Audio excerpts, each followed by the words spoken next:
Hey guys, my name is Mickey. And this is Sammy. We're the owners of Just Go Live Gym. Today we wanted to have breakfast and coffee with you guys, answer some of the questions that we get asked most frequently about starting our business, growing our brand, and who we are and how we've gotten to where we are today.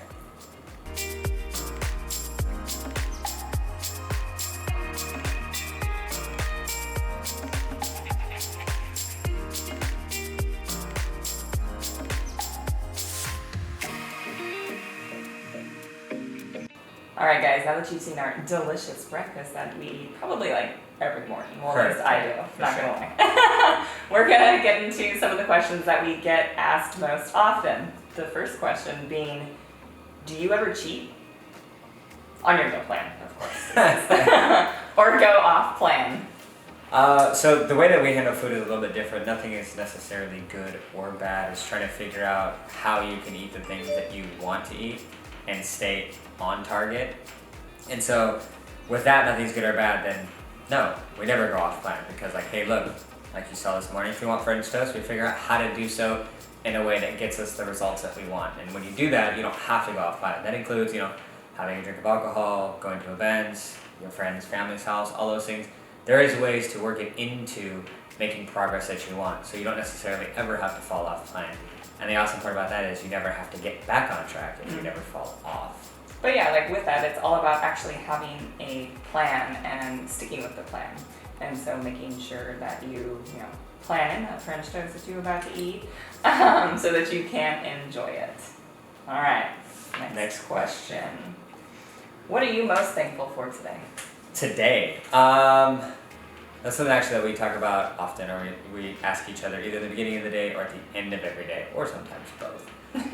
But today I would actually say what I'm most grateful for today is being able to, one of my favorite things is to wake up naturally. And so the way that we do that is by making sure we go to bed appropriately the night before, so that in the morning we can wake up when we need to be up, but not having to use an alarm clock, and that's what we did this morning. So I'm super grateful for that. What am I most thankful for today? Man, that's a tough one because there's always so much to be grateful for, even when you are overwhelmed and stressed. But actually, I really enjoyed making breakfast for our wonderful cameraman behind there. I like to be able to share the things that I enjoy and share them with other people so that they can experience the happiness that I get from it. So that always makes me super happy. And then waking up naturally is pretty nice. Definitely, when you're tired. What do you consider to be your greatest personal achievement? You go first. Greatest personal achievement. I feel like, there's definitely two big ones on there. I'm 34. I'm getting old, guys. It's not old. I know. It's the mountains on the way. It's on the way downhill.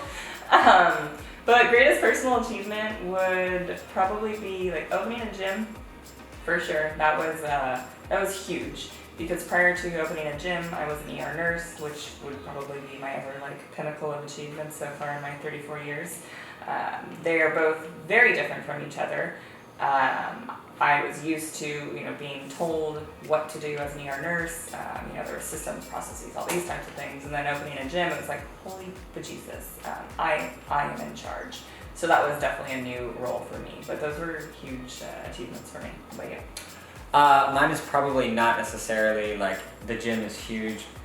Mine wouldn't necessarily be something that you can mark on the calendar. I could go back and think about when the change happened, but it wasn't a specific achievement. So for those of you who do not know me and my story, growing up I was definitely not the best kid, and I was labeled as learning disabled, and so I carried that with me for the majority of my life, limiting myself because I was told that I couldn't learn, or that if I was going to learn it would be different than everyone else. And so I saw that as a setback for myself, and I allowed it to limit me. And then when I was probably about 23 years old, I decided that I wasn't going to let anyone else label me with anything that I didn't want to live with. So making that specific shift was a huge achievement for me, and it allowed me to do so much more from that point on. So amazing. I'm always learning about this man, always. It's never a dull moment with him. There you go. What are the most important lessons you've learned about starting a gym? We were actually just talking about this the other day, that so many people look at the gym as like, oh, that's my goal or a dream or something that I've always wanted to do is open a gym. So, fun fact, I had never wanted to open a gym. So it's like, didn't cross my mind at all. But what I really wanted to do was help people. And so like the gym was a way to do that. And so for her, she wanted a gym. I was like, perfect, like let's do it together. The gym, that is. And other things. But the thing that was most important, I think that we were talking about the other day, was that in retrospect or thinking about the gym and then where we are now, is that opening the gym was the easy part. Oh my God. Working with people and actually helping them to transform and change their life is way more difficult than opening a brick and mortar business, in my opinion. And so the hardest part, that was a question, right? What was the most difficult The most part? important lesson you learned about starting a gym. Alright, so the most important part was learning that having the business itself was easy. And then running it later was actually the hard part. Yeah, no, definitely difficult running it. But honestly, like one of the biggest lessons, like besides that, would be being very fluid and flexible in your approach to anything in life. Because if you are too rigid, everything's changing. The times are constantly changing. Goals are constantly changing. What people want are constantly changing. And so if you don't learn how to flow with it, then you're just going to get left behind. And so really being like, when we had first opened the gym, it was like, oh, open gym, yay, everybody wants to work out on their own. No, that is not the case. Everybody wants to be told what to do. But even before that, like in regards to like opening the gym and funding and building it out, we had an idea of how we thought it would go, and then every step we took, there was obstacles or learned new things, grown in different ways, and so it changed the way that like we actually were able to open our doors. So not being too stuck. I think the way that I've heard it put best is we bend so that we don't break. Right? If you're too rigid, then you're not going to be able to push forward. So sometimes you have to have a little bit of give in order to move forward. This is true. Yeah. But yeah, those are definitely some of the most important lessons. How many days a week do you guys work out? Oof, that's a fun one. So when we first opened the gym, we were both working out a lot more. 6 days a week, probably. Yeah, or sometimes like more. It's just like, hey, look, no rest days, because And then like let's go have fun at the park and move some more. And then man, hashtag grind it out or whatever the kids are saying these days.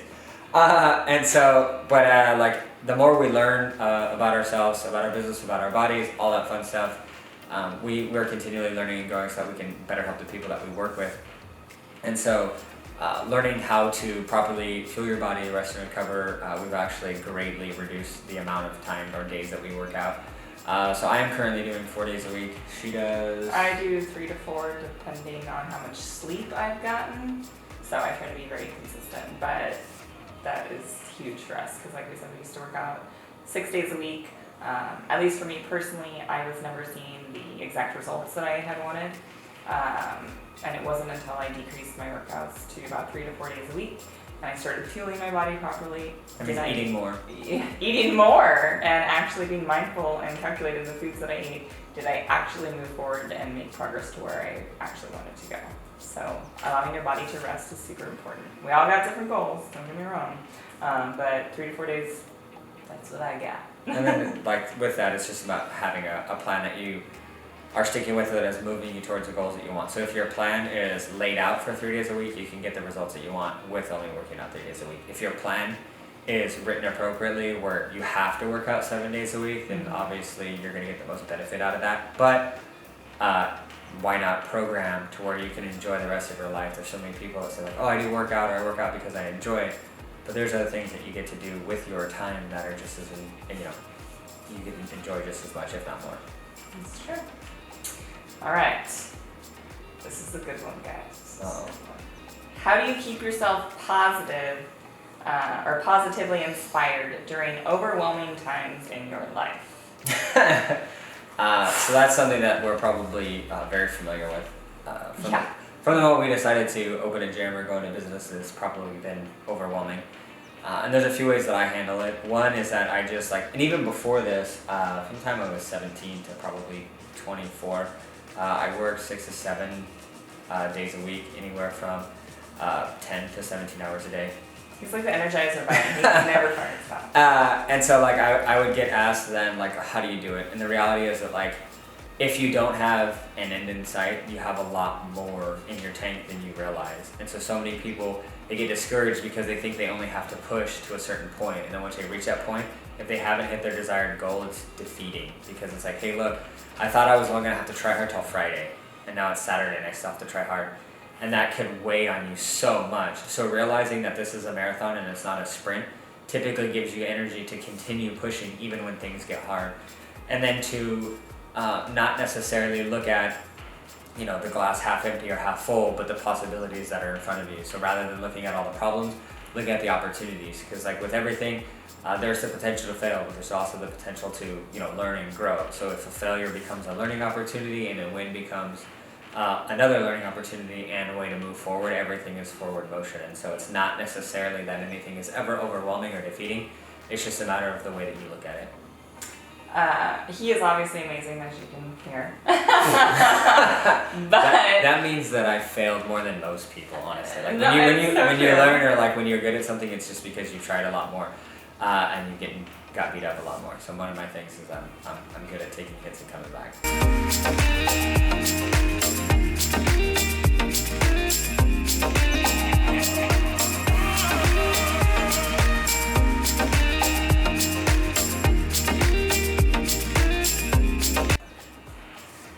How often do you guys fight or argue? Honestly, I don't feel like we fight ever. Which is like, it's I feel like our relationship is interesting, like in a good way. So if you guys didn't know, I was in a previous relationship. I was married before him. Never thought I was going to be married again. And then I met this man and he broke that belief. In like a week. And so I always thought, like, for me, relationships was, you gotta have your girl time, you gotta have your guy time, and like, what do, you know, in that girl time and guy time? Oh, you bitch about your significant other. That is not normal. That is not Well, I would say it's normal because it's common, but it's Yeah. it doesn't have to be that way. For sure. So we have disagreements, of course, but it never escalates to like arguing or fighting or where someone is hurting the other person's feelings. And so if there's something that we don't necessarily agree on, then we do talk about it. And the key to having a successful relationship in regards to not arguing is communication.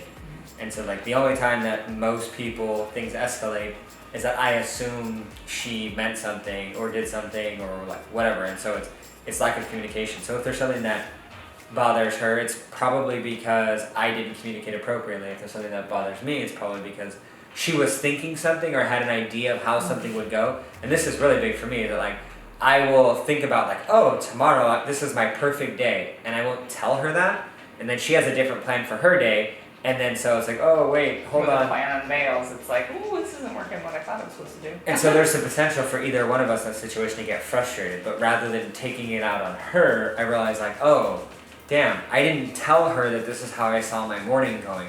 So she's not trying to sabotage my day. It's just that I didn't communicate, so we're not working together. So the more you communicate, the more you can work together. And so like if I have a busy week and I'm like, hey look, like, I have a really busy week, I'm gonna need your support, then she can give me the support. But if I have a busy week and I just expect her to know that, and she has a busy week and she expects me to know that she needs my support, and then we just hit the week, we both feel neglected. But it's because we didn't communicate. But so yeah, I don't think we've ever argued. Even like owning the business, operating the business, living within the business for the first year and a half. And it was like a 300 square foot apartment, and he lived with his brother and his family, and obviously I had a husband prior. So I never lived with like a significant other or girlfriend or like whatever.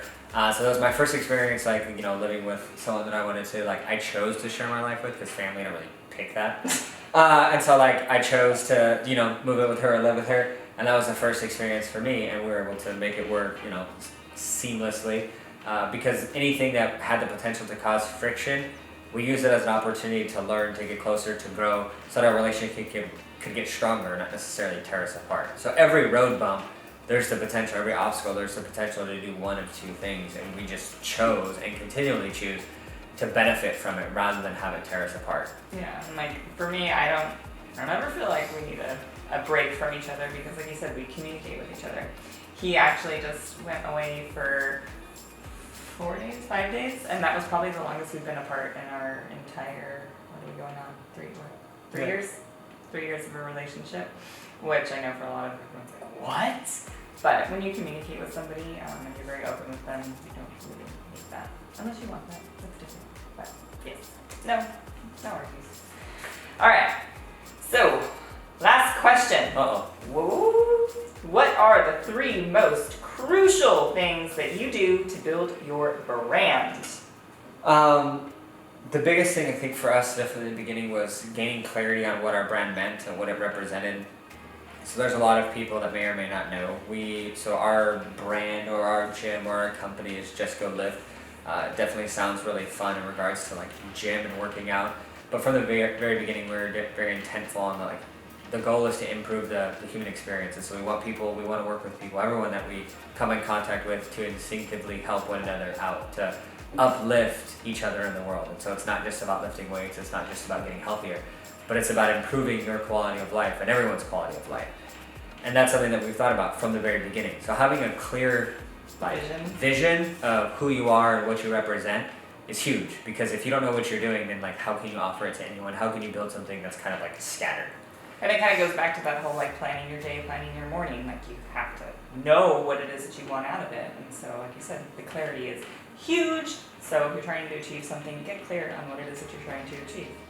Another thing, like at least for me, is really authenticity.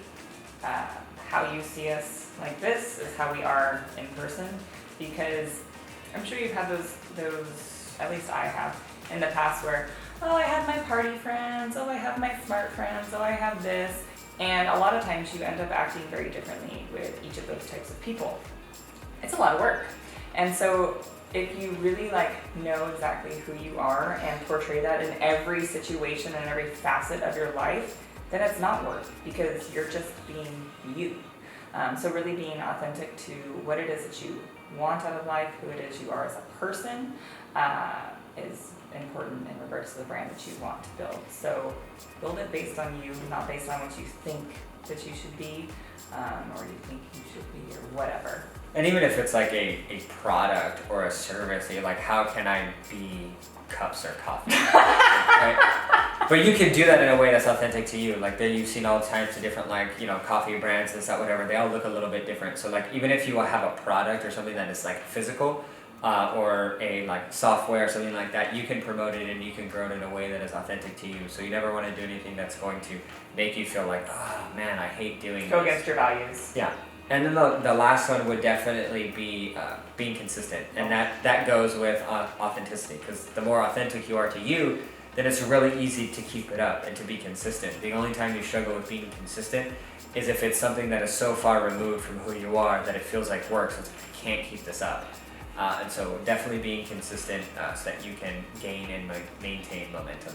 And like with that consistency comes, lo and behold, a plan. And so like for instance, like in regards to posting on social media, having some type of like consistent post and building the life that you want to live, the life that you want to portray, whatever that is for you. Because if you just build the life in that consistency, then it's really easy to maintain. So building those daily habits to get you to where you want to go. But that is all the questions that we had for you guys. Thank you for joining us. Thank you for joining us for our delicious French toast and our coffee. We hope you guys have a wonderful day, and we're always here for you.